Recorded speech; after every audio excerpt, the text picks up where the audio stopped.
बात संसद के मॉनसून सत्र की करेंगे। संसद का मॉनसून सत्र समाप्त हो चुका है। 21 जुलाई से 21 अगस्त कुल मिलाकर 21 दिनों के मॉनसून सत्र में तकरीबन पूरे वक्त विपक्ष जिस मुद्दे को पकड़े रहा, उठाए रहा, विरोध करता रहा, मोर्चा खोला रहा, वो है एसआईआर का मुद्दा, वोट चोरी का आरोप। सदन के भीतर हो या सदन के बाहर, इस मुद्दे पर हमने जमकर ठनी पाई है। सत्ता पक्ष से, सदन की आसंदी से लगातार ये मांग विपक्ष करता रहा कि एसआईआर के मुद्दे पर सरकार जवाब दे, इस पर चर्चा रखी जाए, लेकिन अंत तक जो तय विषय थे उन्हीं पर बातचीत होती रही और सत्ता पक्ष ने कहा कि सिवाय विपक्ष समय बर्बादी के और चर्चा से भागने के कुछ कर नहीं रहा। ये उसका प्रायोजित प्रोपेगेंडा है। सदन के भीतर बाहर तरह तरह से सरकार को कटघरे में खड़ा करने विपक्ष ने कई प्रयास किए। कई अलग अलग तरह के प्रदर्शन हमने इन पूरे 21 दिनों के दरमियान देखे। भारी विरोध के बावजूद पक्ष और विपक्ष ने ऑपरेशन सिंदूर पर लंबी चर्चा का रिकॉर्ड भी कायम किया। देश को ही नहीं, दुनिया को भी कई उत्तर मिले और कई नए सवालों का जन्म भी हुआ। इसी बीच सरकार ने कई अहम बिल पेश किए और संख्या बल की बदौलत बिना किसी बहस के, चर्चा के वे पास भी हो गए। 2025 का ये मॉनसून सत्र राज्यसभा में सभापति, उपराष्ट्रपति जी के इस्तीफे की वजह से भी इतिहास में याद रखा जाएगा। अब सवाल ये उठता है कि काम ना होने को लेकर, हंगामे को लेकर, सदन के सभापति के इस्तीफे को लेकर, या फिर विपक्ष ने जिन मुद्दों को उठाया उसको लेकर इस सदन को याद रखा जाएगा। कैसे याद रखेंगे इस मॉनसून सत्र को, ये सवाल पीछे छूट गया और अनिश्चित काल के लिए दोनों सदन स्थगित कर दिए गए। जनता हमें बहुत उम्मीदों के साथ सुनकर यहाँ पर भेजती है। सभा की कार्रवाई अनिश्चित काल के लिए स्थगित की जाती है, यहाँ पर भेजती है ताकि हम उनकी समस्याएं। संसद का मॉनसून सत्र हंगामे से शुरू हुआ और हंगामे के साथ ही गुरुवार को समाप्त भी हो गया।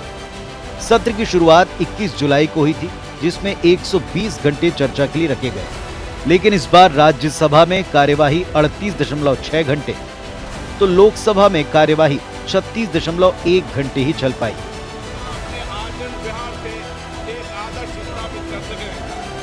इसमें ज्यादातर समय 28 और 29 जुलाई को संसद में ऑपरेशन सिंदूर पर हुई बहस के नाम रहा।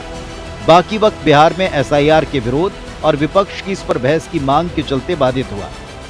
सरकार ऑपरेशन सिंदूर पर चर्चा के लिए राजी हुई, लेकिन एसआईआर के लिए नहीं। अध्यक्ष ओम बिरला ने सत्र समाप्ति से पहले इस बात पर निराशा भी जताई। जनता हमें बहुत उम्मीदों के साथ सुनकर यहाँ पर भेजती है। जिस तरीके की नारेबाजी हो रही है, हमारी संसद की परंपराएं नहीं रही है। नियोजित व्यवधान के कारण हम केवल 37 घंटे ही चर्चा कर पाए। सदन के अंदर हंगामा और शोर शराबा चला तो बाहर सत्ता पक्ष और विपक्षी सांसदों ने न के बराबर कामकाज के लिए एक दूसरे को दोष दिया। विपक्ष के आचरण पर जो टिप्पणी की है, वो टिप्पणी तथ्यों के आधार पर गलत टिप्पणी है। सरकार को पहले अपने आचरण को सोचना चाहिए। बिहार के चुनाव में लाखों लोगों का वोट काटा गया है। ये तमाम ऐसे सवालात हैं जिस सवाल पर सरकार का जवाबदान लोग, विपक्ष चाहता था, लेकिन इन्होंने नहीं दिया।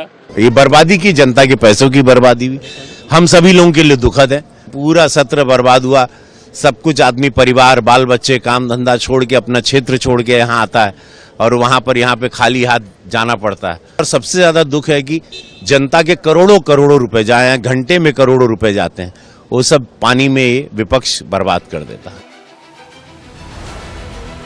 संसद में भले ही कामकाज ना के बराबर हुआ, लेकिन इस दौरान कई महत्वपूर्ण बिल पेश किए गए। कई बिलों को बहुमत से पास भी कर दिया गया। मॉनसून सत्र को इसीलिए भी याद रखा जाएगा कि भारतीय संसदीय इतिहास में ऐसा पहली बार हुआ जब सत्र के दौरान राज्यसभा के सभापति और देश के उपराष्ट्रपति जगदीप धनखड़ ने इस्तीफा दे दिया। जस्टिस वर्मा के खिलाफ महाभियोग प्रस्ताव पर कार्यवाही भी इसी सत्र में शुरू हुई।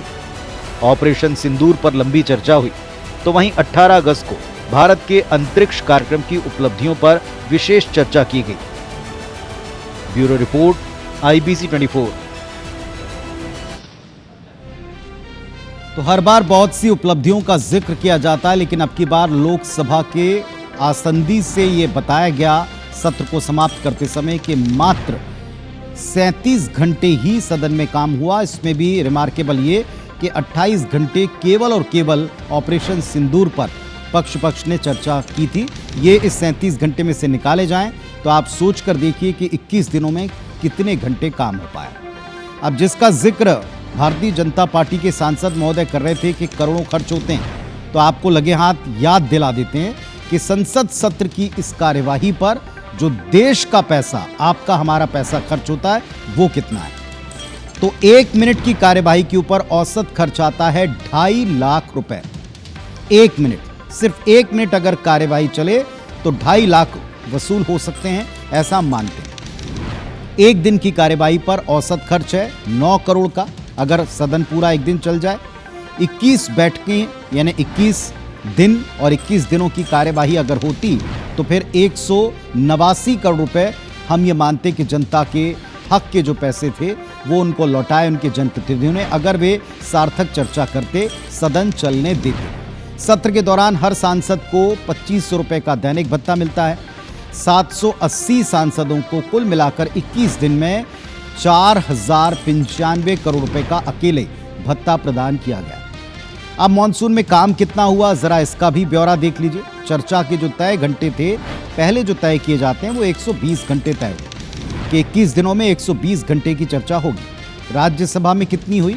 केवल 38.6 घंटे ही चर्चा हो सकी, जबकि लोकसभा में ये 36.1, जिसे 37 घंटे के तौर पर एक राउंड फिगर में बताया था सभापति जी ने। मॉनसून सत्र में उम्मीदें कैसे धुल गईं, जरा ये भी समझिए। मॉनसून सत्र की अवधि 21 जुलाई से 21 अगस्त 21 दिनों की थी। सत्र के दौरान 120 घंटे का काम होना था, लेकिन हो पाया महज 36 घंटे। संसद में रोजाना तकरीबन 6 घंटे तो विधायकों, जनप्रतिनिधियों को, सांसदों को अपनी जिम्मेदारी का निर्वहन करना था, लेकिन ऐसा नहीं हो सका। लोकसभा में इस दौरान संख्या बल के आधार पर जो काम दर्शाया जा सकता है वो है 12 बिलों का पास होना। इसी तरह राज्यसभा में 14 बिल पास किए गए या इसमें वापस किए गए बिलों की संख्या भी है। अब बिना चर्चा संसद में जो बिल पास किए गए वे कौन से हैं, जरा उनको भी समझ लीजिए, उनके भी नाम जान लीजिए। ऑनलाइन गेमिंग बिल, जिस पर कल वंदे भारत ने आपको डिटेल रिपोर्ट दिखाई थी, ये ऑनलाइन गेमिंग बिल लोकसभा में पास हो चुका है। नया आयकर bill, national sports governance bill, national anti doping bill, जो कि खिलाड़ियों और खेलों के क्षेत्र के लिए बड़ा मोस्ट अवेटेड और महत्वपूर्ण बिल था, ये भी पास हो गया। कोस्टल शिपिंग बिल और मर्चेंट शिपिंग बिल, जो कि कारोबार से, मर्चेंट नेवी के कारोबार से और सारी चीज़ों से, व्यवहार से जुड़ता है। अब इतने सारे कामों को लेकर जो लक्ष्य तय था उसमें से कितना कम काम हुआ, इसकी जिम्मेदारी किस पर डाली जाए, ये होड़ अंतिम दिन हमने पक्ष और विपक्ष के नेताओं में, सांसदों में, सदस्यों में देखी। अब आते हैं उस बात के ऊपर कि क्या माननीय इस बारे में नहीं जानते, क्या उन्हें नहीं पता है कि उनसे क्या उम्मीद है। सिर्फ इतनी उम्मीद है कि वे जनता के द्वारा चुने गए क्षेत्रों से केवल वहां जाकर ये पैसे व्यर्थ ना होने दें, कार्य जो किया है, जो बीड़ा उठाया है, उस पर कम से कम चर्चा करें।